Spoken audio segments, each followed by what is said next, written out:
Okay, everybody, we have a great, fun-filled, action-packed Friday show for you today.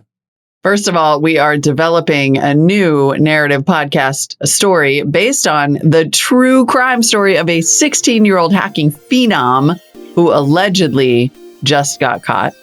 And then we're going to talk about a little podcasting history. My first appearance on Buzz Out Loud, and this was 16 years ago when I met Molly Wood, and we'll talk about Molly's incredible induction into Libsyn's Podcasting Hall of Fame. And a little bit of history. You're going to get some good Molly and J-Cal, some J-Mo history here. Yeah. And then finally, we have another great OK Boomer segment from producer Rachel, who had a live in-person interview in Miami. It's going to be a great show. Stick with us. This Week in Startups is brought to you by Bubble. Bubble empowers people to design and launch their own apps, marketplaces, or tools without needing coding skills or pricey engineers. The first 500 listeners will get 1 month free on any of Bubble's paid plans from $29 a month up to $529 a month at bubble.io/twist.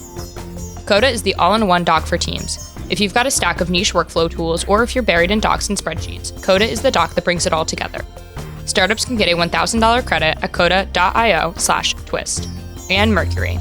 Question: how much time have you wasted managing your company's money? Answer: too much. Switch to Mercury at mercury.com. Okay, Molly, there was this really crazy story about a 16-year-old hacker. Tee it up for us. We pretty much just have this one news story that we cannot ignore. Because if you're unfamiliar, Microsoft, Nvidia, and Okta, OKTA, were all hacked over the past few months. Full disclosure that earlier this week, I was like, I don't know if we need to talk about that Okta hack. It seems like kind of a small story. But it turns out that the same hacking group, LIBSYN, so LAPSUS $, claimed to be responsible for all of these hacks, which made it a bigger hacking story. And then the mastermind behind LIBSYN $, I don't know how we're supposed to say that. Okay, Russian, Chinese group. What is it? Tell me. Yeah, totally. Yeah, super criminal. It's a 16-year-old boy from the UK who goes by the moniker White, like Mr. White. He goes by either White or Breach Base. He is 16. I'm going to reiterate that again. 16 years old. Evidently, it's a sophomore in high school. Skilled, so fast at hacking. His fingers are flying over the keyboard, so much so that the investigators looking into this thought it must be automated, like they thought it was software. But instead, it was this bananas kid whose sweet father evidently is like, I don't know. I mean, we knew he was into computers, but I didn't know he was doing all this hacking. Games. Supposedly, he amassed $14 million from hacking and has been identified by other hackers, I guess, who have doxed him and revealed his age, address, all this kind of stuff. And they operated a Telegram group with 47,000 subscribers. The last message was sent last Wednesday. A few of our members has a vacation until 3/30/2022. I guess he's got to get his, he's got a test or something or whatever. Maybe he's got to get a paper in or something. He's a sophomore in high school. We might be quiet for some times. Maybe mom punished him and took the laptop away. Thanks for understanding us.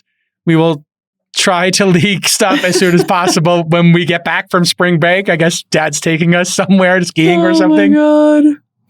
And then he was hacked. He was doxxed after a falling out with these other hackers because he's 16. They probably had hella teenage drama. All right. And then they outed this guy who, again, had amassed $14 million while his dad was like, I don't know. We just thought he was really into video games. I mean, can you imagine being 16 years old with $14 million in what? Crypto money in a PayPal account? Where was this money? What was he doing with the money? What was he going to do with the money? We need this show. We need to immediately 100 make this podcast and turn it into a show on Hulu because it is the most remarkable story. It's also sort of the plot of one of my favorite movies, Hackers, with Johnny Lee Miller and Angelina Jolie. This kid's going to hack the Gibson any day now. You always got to think what should happen. And if I'm the UK government, I am taking this kid to the MI6 building. I'm assuming that exists, not just in the James Bond films. And I'm going to show him his new desk and his new laboratory and be like, okay, we got these 7 Russian oligarchs. We need their crypto money. We need to find Putin's crypto money and any assets, get everything that these oligarchs have. And can you just put it on a thumb drive for us? Or Here's a juvenile detention center with really ice cold showers and bad food and no internet. Exactly. Choose wisely. And then I would give him a DoorDash and an Uber Eats account and an Amazon account and say, buy whatever you want. You work for us now. And I would tell his parents, like, yeah, you don't need to send him to school anymore. We're going to have a car pick him up and bring him over here. And the end. 100%. When you find hackers like this, they obviously have, they're misguided. They're typically, playing, and it's like a video game for them. A 16-year-old's frontal lobes are not fully developed. So don't do, tragically what we've done here in the United States, which is arrest these folks and prosecute them. I know it's an easy thing to do, to be vindictive about this and to think this person is a criminal. Obviously, they are doing criminal behaviors, but this is a level of talent that if you could channel it, could be, really great for, the CIA, FBI, MI6, or any other 3-letter acronymed agency. So do the right thing here. Like let's flip this person and get them working on, China and Russia and fight the real enemies. 100%. Yeah. All right, we got to come up with a name for this. We're starting a new podcast about this kid. We definitely are. Yeah, you have to buy Hollywood. You have to buy our version of the story. Yeah, exactly. Producers at thisweekinstartups.com. Yes. Email us. What do you think should be the title of our now in development podcast? Narrative podcast. Any submissions we own, blah, blah, blah, blah, blah. About LIBSYN. All right, let's talk a little bit about Molly becoming a member of the Podcasting Hall of Fame. Hey, everybody, I'm super excited to announce that Molly is being inducted into LIBSYN's Podcasting Hall of Fame this weekend. Molly was, of course, the co-host of one of the first podcasts ever created. It was called Buzz Out Loud. She did it when she was at CNET. It also was live streamed. And I was on the show back in October of 2005, 16 years ago, right after Weblogs Inc. was acquired by AOL. And this was a very funny moment because we re-recorded the interview. And this was the early days of podcasting, Molly. I remember this moment now. It's coming back to me. Oh, my God. Well, they lost the audio file. Yes. And as you may recall, this was our big Peace Summit. Oh, right. Because I had gone after you for something. I can't remember. Jason had come after me because I referred to Engadget, I think, as a rumor blog. Ooh. Yeah. Right. You were at CNET, the big 800-pound gorilla. Even now, he's like a little mad about it. I know. I wrote this glancing aside in a column about Apple and how Apple treats the media. And I talked about rumor blogs. And Jason was like, oh, hell no. And find me rumors about Molly Wood. And it was a whole thing. And, I emailed and we were like, we put it back together. And so then we were like, we're going to have Jason on the show. And this is going to be the big, it's going to be okay. Oh, God, I'm cringing already. I don't even know what we're going to hit the play button, what this is going to be. We record the whole thing and it's great. It's great. It's a lovely conversation. Okay, let's see. And then we play, because I did brigade you, I think. Oh, yeah, you did. You definitely did. I'm bringing money. This is before the brigading term existed. Yeah, he was like, I'll give you $1,000 if you can come up with a rumor about Molly Wood. It was a whole... I did not do that. You did. You might did? Okay, here we go. It's fine. We're fine now. We're fine now. The original apology. Totally. Apology. Right, so then, the clips we have, the first clip is this 43-second clip of you being introduced on Buzz Out Loud 16 years ago and breaking the fourth wall a little bit. All right, here we go. Let's go. All right, we have Jason Calacanis, CEO of Weblogs Inc., now an AOL property with us. Thanks for joining us, Jason. Thanks for having me, and I guess I'm not supposed to mention that we had to re-record the entire podcast. That is right. Absolutely do not mention that this is our second take. This is live. Doesn't everyone know? Live, and it never happens soon. It's a very you know what? Live on our users' iPods. That kind of stuff makes people feel better about their own podcasts and their own technical problems because everybody has this stuff. The mighty CNET lost the entire podcast. We're doing it again. Yeah, it happens to everybody. So we apologize to our listeners because the first interview was awesome. Oh, yeah. My energy is much lower. We got all the good dish. Yeah. Oh, my God. It's hilarious. Now we know why we send a podcasting kit to everybody. This is why podcasting didn't take off. You couldn't do a remote. Sounded horrible. Even the mighty CNET. Sounded totally horrible, the mighty CNET. But what was so amazing is that, I cannot tell you the nausea that occurred when we realized we had lost the interview. But Jason, despite, I thought it was hilarious in that clip, was so nice. He was like, that's fine. We'll just do it again. Yeah. Second take. Better than amazing. the first. Hey, let me tell you about one of the original innovators in the no-code space. You know who I'm talking about, Bubble. Bubble empowers anyone to design and launch their own apps, marketplaces, tools without any coding skills or any pricey engineers. Bubble's got a digital editor and a cloud-based hosting platform that starts at just $29 a month. You can go from an idea to launching a product in days or weeks, not months, quarters, or years. Bubble utilizes really simple drag and drop elements in their visual editor. What you see is what you get. They handle all the boring stuff like deployment and hosting, so you can focus on what matters, the product and your customers. And actually, Seth Brown, who went to our Founder University program and graduated, used Bubble to build and launch his on-demand gift giving marketplace. It's called Gifting. He told us that Bubble helped him grow Gifting's pre-launch community with no coding required. Bubble has over 1 million users and enables over 1 billion in business volume for a reason. So here's a quick call to action. Bubble is offering you 1 month free on any of their paid plans. It ranges from $29 a month up to $529 a month. But act fast, because they're only offering this deal for the first 500 redemptions. Head to bubble.io/twist and snag one of those 500 coupons today. Yes, that was the second take. And then we actually have a 47-second clip of you talking about the AOL acquisition and then chiding our producer. And this sets up even more lore. So we're going to play the clip first and then tell the history. Oh, God, here we go. We weren't looking to do a deal. We weren't looking to be acquired. But, we were in the process of raising money from, some internet gurus, people who had done incredibly well in the internet business. And we already had one as our angel investor, Mark Cuban, of the Dallas Mavericks and HDNet and, Ice Rocket and a bunch of other interesting sites and companies, formerly at broadcast.com, which is sold to Yahoo. So now AOL has become the investor. Well, AOL is now the investor, that's right. And that joke is better the second time around. Burn. This would be like the reoccurring theme. We just keep talking about how Veronica lost the tape. Anyway. It's Groundhog Day. Watch it, Jason. Watch it. Okay. Yeah, Veronica's in charge, and she has an army of fans on our podcast. So I you want to be careful. Veronica's great. We love Veronica. Okay, anyway. God, I sound like Trump. Veronica's great. Okay, we all love Veronica. I was not going to say it, but I was thinking it too. I was like, man, when you're on the phone talking, you really do sound a little like Trump. It's so bad. It's so bad. But the double lore there for people who are listening is that then Jason went on to poach Veronica for Mahalo and make her a star. Which we did Veronica actually always do has that. been. But we gave her a vehicle, Mahalo Daily. We just started a YouTube channel, and we did Mahalo Daily, where she would just do funny bits with Lon Harris and was producing that. It was very funny. And it went viral. So good times. She's hilarious. I want to shout out too, by the way, this is like the power of podcasting community. We have this audio thanks to a group of Buzz Out Loud fans who over the last year, like now, all these years later, have recreated what they're calling the Buzztown Archive, which you can find at buzztownarchive.com.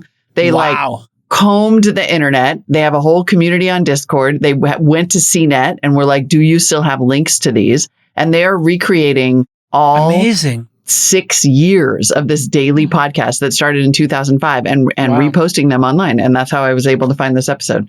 Well, it was phenomenal. It is phenomenal. It's amazing. The fandom, that podcasting community. I mean, the Nodies know it perfectly well. Like, it's not just the show. It's the fact that they planned an entire party during, in the chat during our episode. It's incredible. And you just think about those early days of podcasting, streaming, blogging, and what it's become now. Back then, we were just trying to get the tools right. We were trying to get the audio file uploaded to not lose the audio file. Like that moment, I'm joking about it, but the reason I didn't make it such a big deal was because it happened all the time. We would lose shows, and the totally audio was terrible. It had never happened to us, and I don't know if it ever happened again. Well, it was pirate radio days. The early days was like we were doing something that was underground. It was kind of like the zine movement, the blog movement, this podcasting movement.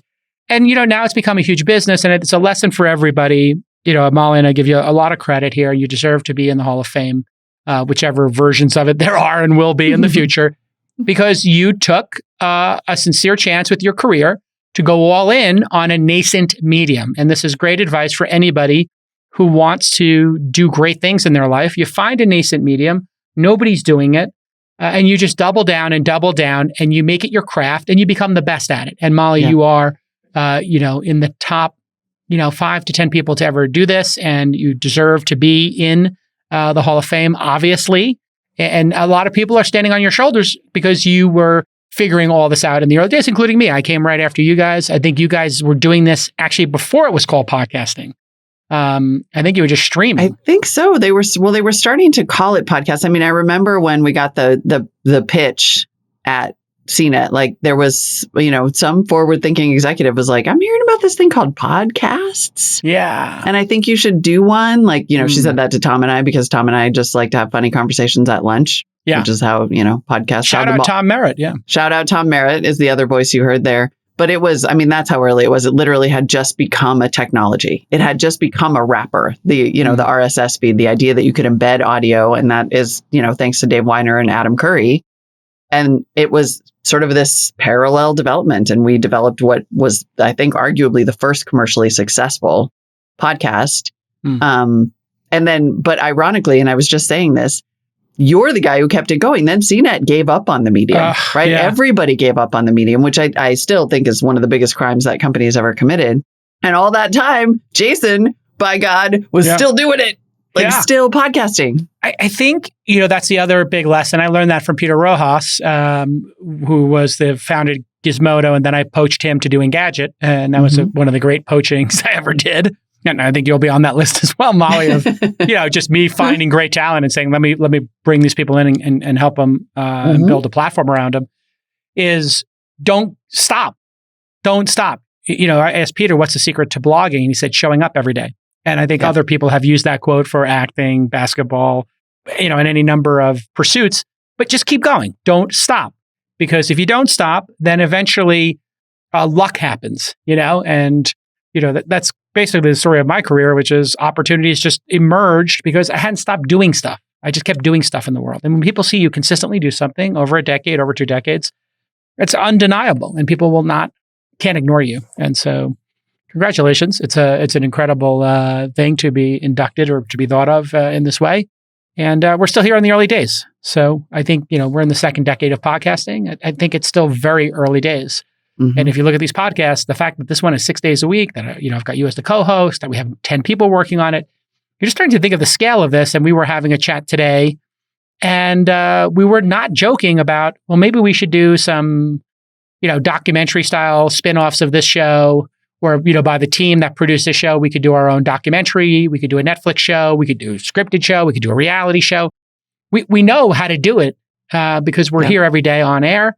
And we can make other projects, right? So I think this is becoming the foundation of media. I think podcasting is becoming where great ideas start. So the Dropout, which we talked about on the show, is a podcast.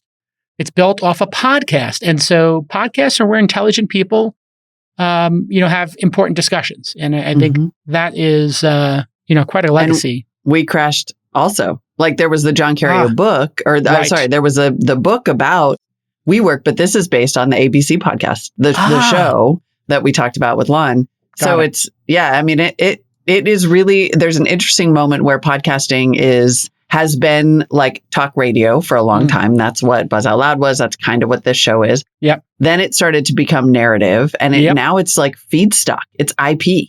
It's IP. It's like the plays that become the movie.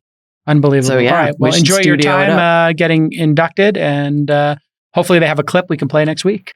Yep. It's live streamed, so we'll be able to, we can record it. Well, let's retweet it. Okay. Efficiency is one of the main components in startup success. Everybody knows this. And that's what Coda is all about. Coda is the all-in-one document for teams. Your text and tables live together in the same document, which helps any team member collaborate more efficiently. They've got thousands of templates to work with, or you can take one of the playbooks published by some of the best innovators out there and use them for yourself. Coda works out of the box, and it's totally customizable, so you can create a wiki or a knowledge hub for your team, you can onboard new hires quickly, and you can adapt fast to any major or minor changes in your business. Special projects, that kind of stuff. And here is how we use Coda at This Week in Startups. My guy Presh made us an upvoting system on Coda for questions and topics for this very podcast, This Week in Startups. So you can go to thisweekinstartups.com/questions and submit questions and topics that our producers will read and they might include in the show. How awesome is that? So here's an easy call to action. Coda has an amazing program for startups to help optimize and support your documents. Just go to coda.io/twist and you're going to get $1,000 in credits. Once again, coda.io/twist to get $1,000 in credits.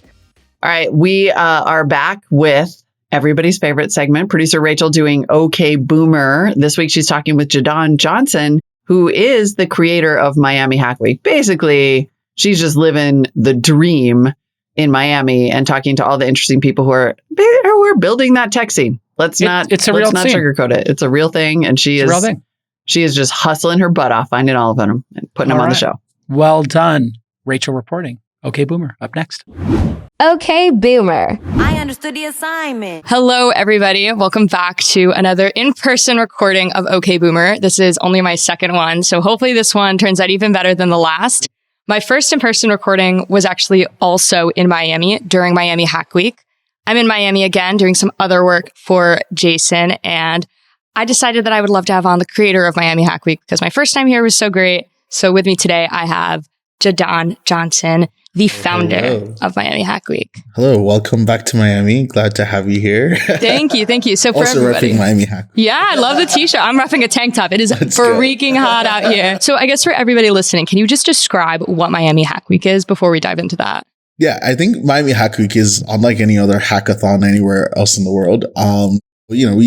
We like started off like trying to figure out like a dope way to bring engineers to Miami, and we're like, how do we make Miami attractive? So we took all the best things of Miami beyond our dope ecosystem, which is like the parties, the mansions, and kind of like that lifestyle everybody has of just like, work hard, play hard. And we morphed it into a hackathon. So what, I guess in essence, Miami Hack Week is a 1 week hackathon where, basically companies run hacker houses, all across the entire city.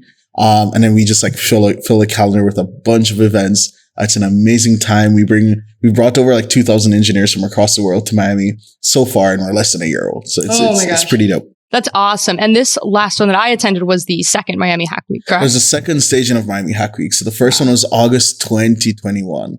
Second one was January 2022. Quick turnaround. And then we're doing that next one in August again of this year. So are you going to try to have one like each season or each quarter or something like that? Like honestly, we're just like riding the momentum for now. There's an appetite for it. Miami's ecosystem is definitely like growing and we want talent here. Yeah. So Miami Hack Week is just like, like we don't have a formula for when we're throwing it. Like if the vibe feels right, we're throwing the next hack week. Yeah, no, that totally makes sense. I think what was so interesting to me about Miami as a whole and being a Gen Z in Miami is I've noticed that there's been a lot of events, not just Miami Hack Week, that have really called towards young people flocking to the city. So there was Art Basel, there was Miami Hack Week. I know Tech Week or Tech Month Miami's coming up soon. Why do you think so many Gen Zs in particular are heading down to Miami? Yeah, honestly, I feel like one of the cool things about Miami is that the rank order of like, where you fall within like the ladder of your career, like it doesn't really stand here. Like even if you're like just entering the startup world for the first time, you could just like tweet or through like your mutual connection, go like connect with somebody who is, seen as like the top of the ladder or more established in their career. Unlike a lot of other ecosystems where it's just like, I am a senior at some company or whatever, like don't bother me. Yeah. That's actually great advice. Like going to a city that's not necessarily as saturated in the tech ecosystem early on in your career, so you have access to people that are higher up and getting firsthand experience. So that's a really good idea, especially coming from you who lives in Miami. I live in New York. I haven't, I guess, necessarily reached out to anybody like super high up at any companies. But I wonder if I was based in Miami, if I'd have more access to people that are more established in their careers. Yeah, honestly, I remember one of my first experiences, like right before I decided to move to Miami last year. A friend just invited me to a bike ride. Mm-hmm. It was like about like December. And it like basically on Saturday mornings, they do like there's like a Miami Tech cycling group. And I like pull up and there's like John Aringer there, who's like the CEO of Shutterstock, who had just like moved to Miami. Wow. And I've just had like so many like random run-ins with people that you probably just like see on Twitter, or you just like hear about in the ether and the Twitterverse. And you just like run into them here in Miami, and it's just like so random. Like, even one day, I think like Andrew Chen came to Miami. What the heck? It was just like, who should I connect with? Yeah. And somebody tagged me, and he like sent me a DM, and we like had lunch with a couple of people like the next day. So I mean, like there's also sort of like very random and fun stuff happening in Miami, and I think that access is very critical, especially if you're just like starting in your career. And it's one of the reasons Miami Hack Week has been like so incredibly successful, is because that standing order doesn't exist in our event. And we bring people across all different levels of seniority. And they're spending the same week in like a very similar environment. Everybody's just like having a great time. Do you have recommendations for people that are really early on in their careers that don't necessarily know where to settle down? Is Miami like just a place that you think you can come to during these events, or do you think Miami's like a permanent spot? I, for example, work remotely. I chose New York because it was a cool city to live in, not necessarily because my job was located there. A ton of other technical people, especially in the startup world, are facing that. Do you think that they should be coming to Miami for the events, or do you think this is a place that people should be living? Yeah, I mean, Miami's definitely a place to be living, and it's always hard to talk about Miami as a place to live, especially when I know like rent is like shooting through the roof. But there is like a quality of life that can be enjoyed here. If you have access to that type of opportunities. I've personally like really enjoyed living here. I ultimately made the decision to move from up north a year ago, and I've just been like loving this city, and I've made so many friends. I'm always having like a fun time. And then, even with what's happening with the tech ecosystem, we have like mayors between Mayor Daniela Levine Cavo, who's the mayor of the county, Mayor Suarez, who everybody knows. There's just like a refreshed commitment to actually helping to build and scale the tech ecosystem. So if you're like very fresh in your tech career, there are like startups for you to join. There are companies who are deciding to build here. There's an abundance of capital in like just like all over the ecosystem, with all the big firms who have decided to move here. And then the movements like Miami Hack Week are like breeding, like a new class of talent, of entrepreneurs who are building companies here, who are hiring locally. So yeah, I think it's almost a no-brainer if you're considering a place to go. I love that. And why? Like, what's the main purpose of Miami Hack Week? Why would people go? Well, so, I mean, Miami Hack Week's true purpose is actually like convincing engineers to explore Miami as an ecosystem. If you're a software engineer, you're probably like living somewhere like California, or some of the other like major tech hubs. Miami has probably never been on your radar, because probably the only thing you've heard about is just like the beaches and the parties here. So we wanted to provide a place where they could access community, and they could like work with actually like incredible local companies. So as an engineer, it's almost like a no-brainer. Like, come for a week, explore what the city has to offer. And then you just might decide to stay. So far, we've had a bunch of people who have decided to stay. And that's like, very early. And then on the second part is, we're waiting for the local ecosystem to catch up in terms of the supply of talent. There's been some investment by local institutions into colleges, into local universities. But the results of that will probably take like 4 to 5 years before it gets to like a meaningful point. So this is almost like a stopgap in terms of getting talent into the ecosystem, so that companies can actually flourish, and they don't need to look outside Miami, or at least they can look here first when they decide to hire. Gotcha. And you're one of the first hires at a company. Can you talk to us a little bit about what you do outside of Miami Hack Week? Yes, I mean, I was super lucky to be a part of I was like employee number 6 at an organization called Upstream. So we're basically building infrastructure for communities or groups of people to have a shared wallet on the blockchain. For a lot of people, they'll hear this referred to as like DAOs. So if you're wondering what a DAO is, it's a decentralized autonomous organization. And what Upstream has done is just like make it super easy for the average person to start a DAO, to have access to the tools they need to successfully run those DAOs. And like being a part of that journey was incredible. Joining Michael and Alex right after they like sold a company and and started a new company in like the social networking space to us now eventually. We just like raised our Series A at 12.5 a couple like 2 weeks ago. Oh, congratulations. And now we're like growing pretty quickly as a company. So being a part of that journey has been like super incredible. And my job is I'm the head of business development and partnerships. So I'm like working very closely with all the DAOs that are being sprung up. And as somebody who's like very passionate about community, I love my job because it's like really, it forces me to think about what's the future, what does the future of community look like? Mm-hmm. And what's the role Upstream is going to be playing in helping us to build that like future of community. How much time have you wasted managing your company's money? I'm guessing way too much. Well, Mercury lets you manage your money the same way you manage your startup, which is really well. So with Mercury, startups can get FDIC insured bank accounts, and here's why customers love it so much. The UX is beautiful and easy to use, and your onboarding is super fast. You get started in just a few business days, not weeks, and you can issue physical and virtual debit cards in just a few clicks. And you can exchange currency right from your Mercury dashboard, so sending domestic and international wires is so easy. Jose Ordonez is a Launch Portfolio founder and a Mercury customer. She's the CEO of AirPals, a courier service marketplace. And Mercury saved AirPals employees 10 hours per month on average with their expenses because of their really elegant software and sorting features. This made managing expenses fast and easy for Jose's teammates so they could get back to work on the important stuff like their product and their customers. So here's a call to action.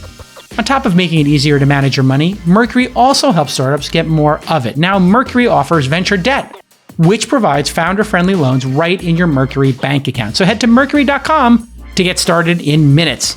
All banking services provided by Evolve Bank and Trust. So I saw Upstream. I really like their tagline saying DAO in a box with no code. I think that's really interesting. If you were going to have like the most perfect use case for a DAO, what would that be? Why should people even consider?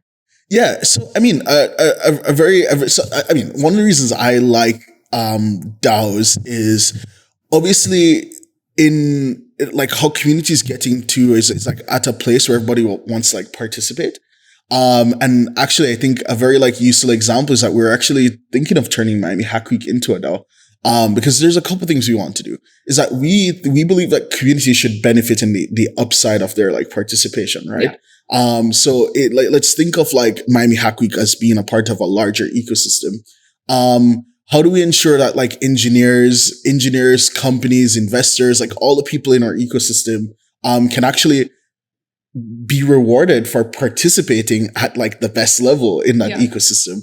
That's probably like a great use case for a DAO is like where you have like a very like mission driven organization trying to get to a specific outcome, which for us is to get 5,000 engineers to Miami, creating now incentive structures for all the different stakeholders in that ecosystem, to participate.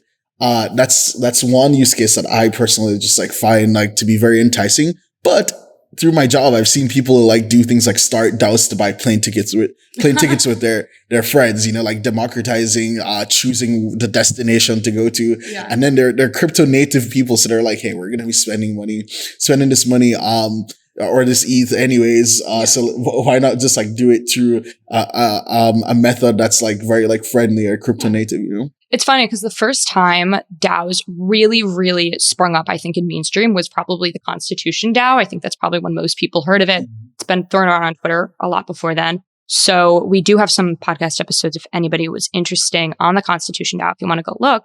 But I've even noticed people that were at Miami Hack Week create their own DAOs. The first one that comes to mind is Dropout DAO. That's one I know that was started by people that attended Miami Hack Week. Mm-hmm. Why do you think so many young people are choosing to create those rather than just kind of like facilitate their communities on like Discord or something? Yeah, because as I say, it goes back to that core essential part of a DAO, which is the democratization of like the decision making and being able to like gain upside in your participation from the community. So I don't want to like make it complex. But like, when we talk about like tokenomics and being able to earn rewards proportional to the level you participate, that just gives that equally incentivizes people across the board to participate. And, we've seen traditionally where communities tend to have, like, if we have a community of 100 persons, there are usually like 10 core contributors in that community, right?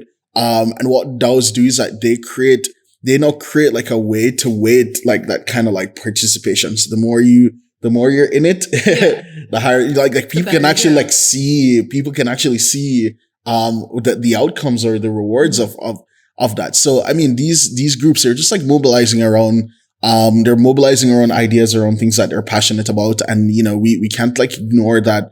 The blockchain is definitely going to be a technology of the future. Yeah. And I'm sure like these people are just like riding that wave. Yeah. Again, another Miami startup that I have to plug, BitBasel, who you introduced me to, I believe the founder of BitBasel. It is entire, there's an education portion. So if you don't know a ton about the blockchain, I would highly recommend Googling what BitBasel is. They break it down really well for you. So for a DAO, this is just coming from somebody, I've never been in a DAO. So is there a certain amount of people that you think would be ideal for one to start? Like, this doesn't sound like something that if it was only like me and one other person, we would create a DAO. Like, what amount of people in a community do you think you need to start it? I mean, that it completely depends on what your DAO is gonna be doing. Maybe you and just a next person might not be the ideal case. So let's say like maybe 3+ people, right? And it kind of like depends on like what the goal is, the level of trust that exists between those persons, because the DAO helps to like reestablish the trust. Yeah. Trust. There's like mutual agreement in like our order of operations, and we're all like figuring it out as a group. So like whether you're talking like I've seen there are groups of just like 5 people who are trying to like move resources around to do specific things. This creates the accountability, the transparency, and incentivizes the participation. Or we're talking about like 100 people, 200, 300 people trying to buy the constitution. It's all varied. So can Upstream help facilitate investment DAOs as well, or no? Yeah. So, I mean, like DAOs, we do have investment DAOs on Upstream. Okay. And why would somebody choose to do an investment DAO over like a syndicate then? Well, so, I mean, as I say, it's because they have more say. You have more say. Your access to the upside is also very different. Whereas a syndicate is just like, hey, like me and let's say I'm running a syndicate. I'm like, hey, I'll lead this syndicate. I also get carry on all the capital that's contributed to that syndicate. So therefore, like any persons whose participation in that like venture deal, their contribution is already being like, watered down a bit. Whereas with a DAO, if you decide to invest through a DAO, unless like the terms is like, hey, somebody's getting carry, like, but more time than not, there's actually like equal access to participation. Got you. Okay. In a stronger incentive structure, Okay, that totally makes sense. And also like, a lot of times we talk about like investment DAOs. It's not only like related to like the investment in venture. Yeah. Like there are people who are just like pooling money together to do things like buy NFTs. Yeah. Or buy other assets on the blockchain, or like even buy a sports team. So there I guess there are more like varied uses for what DAOs can help to facilitate versus like a traditional syndicate. I want to back up now because you said you were one of the first hires at Upstream. How would you go about hiring somebody that's even younger than us? So at my Miami Hack Week, I noticed that I was actually probably like on the older side. There was people that as young as 19 there. And I think the oldest person that I met was probably 30. They were few and far between. 25 was probably like, I'm 24. 25 was another one, few and far between people, 25. A lot of 19-year-olds, because those kids either went to college or took a gap year and dropped out, or never went back and realized that you can make really good money in tech. And how do you think would be the best way for startups to go hire those 19-year-olds that are insanely smart? So, I mean, Miami Hack Week is a great model, right? And I think the future of hiring is changing as like, if you're like a founder. Mm-hmm. So a thing you actually observed with Miami Hack Week 2.0, is a lot of the companies that were running hacker houses were actually started by people who attended Miami Hack Week, the first version of Miami Hack Week, and then launched a company and then recognized like the value of just like, hey, like we should like create these like interesting experiences and have people come and like learn about our companies. So, I mean, Miami Hack Week gives the startups like a super unfair advantage. Yeah. Basically, if a startup is able to share their value proposition with these like engineers, with these young business dev professionals, like all sorts of like talents. Yeah. If they're able to like communicate their value proposition very well, or they're able to throw like the best event, Yeah. then they immediately become like top of mind in terms of, hey, I'd love to work with this company. So, I mean, I'd use one example, right? Like, Michael and Matthew Vega Sands and Lula Brothers, they've been sponsors for the last 2 Miami Hack Week. They're like 24-year-old founders. It's called Lula. So it's like a venture-backed company. I know they were backed like SoftBank and a couple other like major VC firms. So they participated in the first one. Literally somebody decided to join like this one of their employees, Henry. He's like, yeah, Miami's not that great. I'm definitely like moving back to New York. He spent a week with them. Literally the week after left New York and moved to Miami. Oh my gosh. Just because he like really loved the company, loved the team. Yeah. So, you know, I guess to kind of answer your question, if you're like a young founder thinking, or if you're a founder thinking how to attract, some of like this new generation of talent, who are just like very willing, like definitely like setting themselves, a bar above the rest. It's just like thinking about what unconventional, untraditional way, you can like get in front of them. And really it's a lot more than just the salary for a lot of these like young people. They're looking for, mission or causes that really aligns with their own like personal values, and just like providing an environment where they can, learn about some of those things is pretty dope. So a lot more companies are like participating in conferences, going to like hackathons like ETH Denver, Miami Hack Week, coming to things like, South by, things like Miami Tech Month. Everybody's just trying to put their like best foot forward, and attract like really attract the best.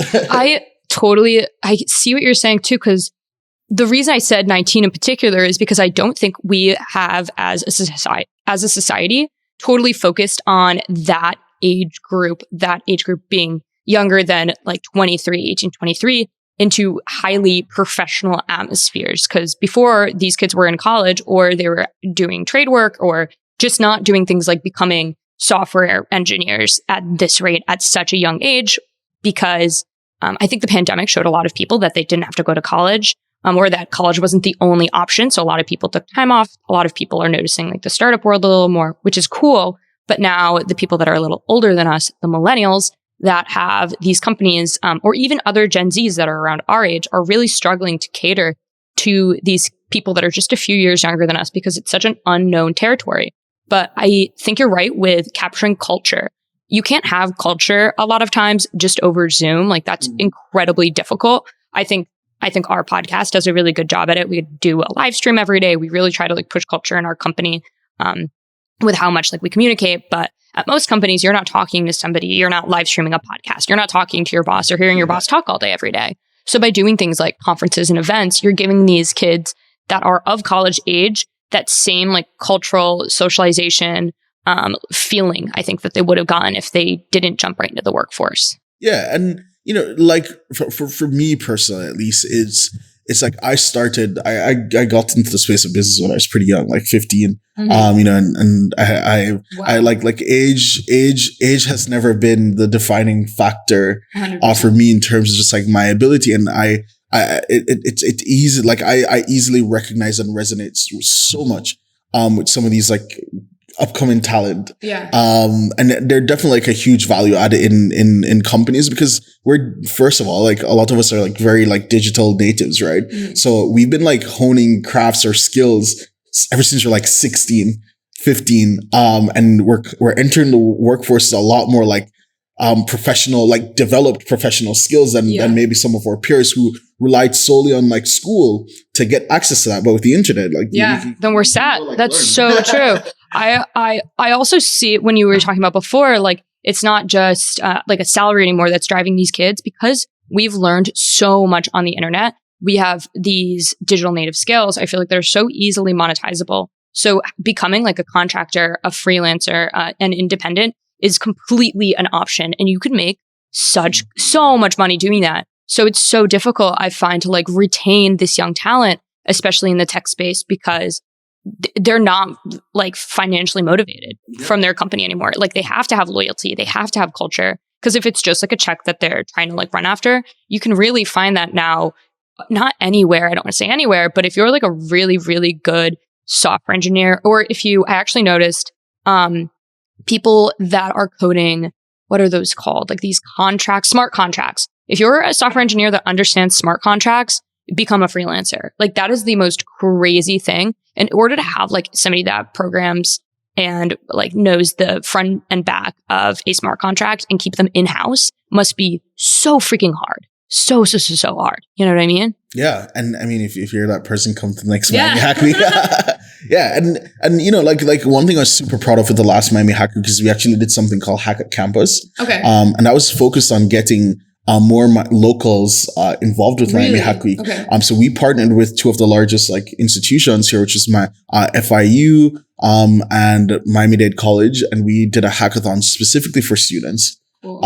And had that track running all week. So, I mean, the students got training, which is the thing they needed. And then, you know, got exposed to the tech world because they were able to come to any Miami Hack Week event. Yeah. They were part of the Miami Hack Week experience.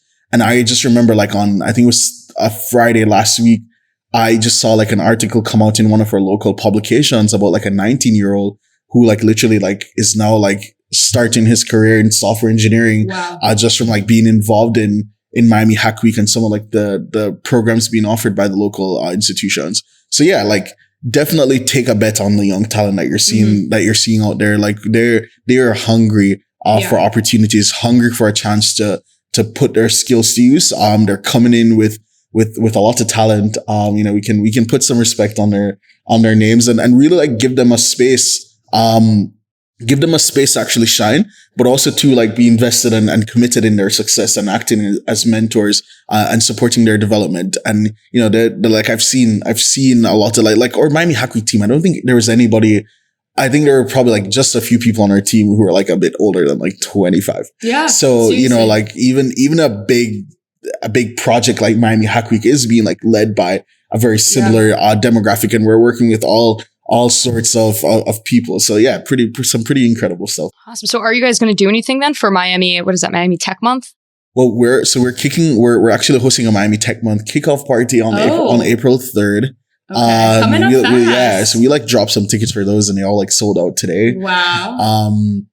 Yeah, and then, you know, just follow at Miami Hack Week on Twitter because we'll be sharing some of the stuff that we're working on. We have an exciting collaboration that we're going to be doing with 305 Ventures focused on supporting founders. Obviously, like, you know, Emerge Americas is going to be a pretty big deal. So really, really impressed with all that, you know, Melissa Medina and Felice Gordon, the whole like Emerge Americas team, what they've been doing. They've been the biggest champions of like Miami's tech ecosystem year after year, and they've been doing this for many years. They're actually like the OG, like Miami Tech Week was. Oh, I love that. Was born through like Emerge America. So, you know, like super, like that's definitely a can't miss event. And with some of like the fresh energy coming into Miami, you know, Founders Fund is also doing their Miami Tech Week. They have like a conference that's going on. So that should be pretty incredible. But yeah, like just follow Miami Hack Week. We'll kind of share anything we know. Awesome. And you're 24 too, right? So you have one more year until you're like one of the older people attending this. Well, where can people find you if people have any questions? Yeah, I mean, I'm at JDN Johnson on Twitter. Awesome. You know, and honestly, if you hit up Miami Hack Week, you'll probably find me anyways. Well, thank you so much for being on. This was super exciting. Thank you for having me. I hope I can make it down in the month of April because this city is just... I actually didn't know too much about Miami until Miami Hack Week. So your event did make me fall in love with the space. Everybody's been wonderful. So thank you so much again. And I hope to see you again soon. Thank you. Thank you for having me. Hey everyone, producer Nick here. I want to tell you about the SaaS Syndicate. If you're a founder of a SaaS company with a product in market, our investment team wants to talk to you. Head over to thesyndicate.com/SaaS, SAAS, to apply to raise from the SaaS Syndicate. And you can join Jason's syndicate of over 9,000 accredited investors at thesyndicate.com. Producer Justin here. Know a cool startup? Check out openscouting.com, where anyone can refer a startup to our investment team here at launch. Even if you don't know the founder, if you're the first to flag a company for us and we decide to invest, you'll get $5,000 in cash or 10% of our carry. Hey everybody, producer Rachel here. Are you an early stage startup that has product and market, some traction, and are looking to raise at least $500,000? Apply today to Remote Demo Day for your chance to pitch to over 9,000 investors in Jason's syndicate. Submit your application at remotedemoday.com. Our next event is on April 27th. And if you want to learn how to invest in startups from the world's greatest angel investor, and no, we're not talking about Chris Sacca, then head to angel.university to apply. The 4-hour workshop costs $300 and all proceeds are donated to charity. To date, we've donated over $175,000 to various charities, and you can see the full list at angel.university/charity.